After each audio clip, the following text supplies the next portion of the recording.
South India के एक महान भक्त के बारे में मैं चर्चा करूंगी। प्रतिदिन वे गीता के श्लोकों पे टीका करने का कार्य करते थे। तो एक बार वे श्लोक संख्या 9.22 में आते हैं और देखते हैं योगक्षेमम वहाम्यम, यानी कि भगवान कृष्ण स्वयं जो भक्तों के पास नहीं है उसकी पूर्ति करते हैं और जो है उसकी रक्षा करते हैं। ये कैसे संभव है? लक्ष्मी को कहते हैं कि ये कैसे हो सकता है?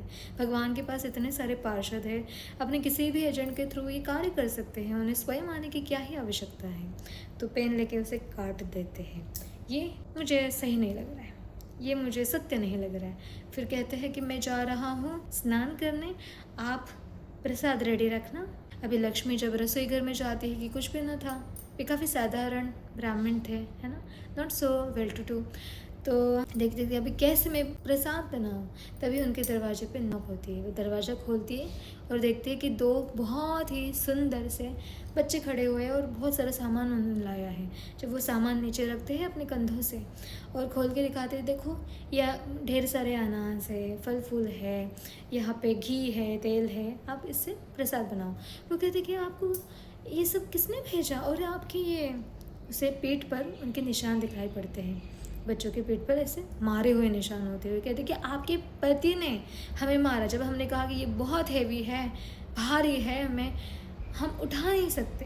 तब उन्होंने ऐसे मार के हमें भगाया और बोला कि जाओ लेके जाओ। लेके वो भाग देते हैं दोनों के दोनों बच्चे। फिर अभी थोड़ी देर में अर्जुनाचार्य जी आते हैं और कहते कि लक्ष्मी ये सब क्या है, ये किसने लाया? और लक्ष्मी थोड़ा सरप्राइज रहती है कि मेरे पति ऐसा कैसे कर सकते, बहुत गुस्से में खड़ी रहती है। फिर अर्जुनाचार्य जी कहते कि तुम्हें क्या हुआ, तुम गुस्से में क्यों दिखाई पड़ रही हो?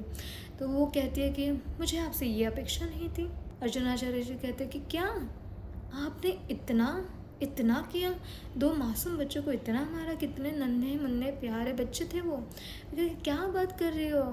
तो वो कहते हैं कि आप जब गए तब आपने दो बच्चों के द्वारा ये सब सामान भिजवाया ना, तो उनको समझ में नहीं आता। फिर पूछते कि कैसे थे वो, कैसे दिखाई पड़ते थे? तो लक्ष्मी कहती थी एक ने नीले रंग की धोती पहनी थी और एक ने पीले रंग की धोती पहने थी और उनके पीठ पर बहुत सारे निशान थे। अर्जुनाचार्य जी थोड़ा सीन को रिकलेक्ट करने की कोशिश करते, चाहते अपने भगवद गीता के पास वो जो मिटाया था वो पुनः आता है और वो निशान भगवान ने अपने स्वयं अपने कंधों पे लिया हुआ रहता है। उन्हें इस बात की पुष्टि होती है कि भगवान स्वयं भक्त की ज़रूरतों को पूर्ण करते हैं और जो उनके पास है वो रक्षा करते हैं।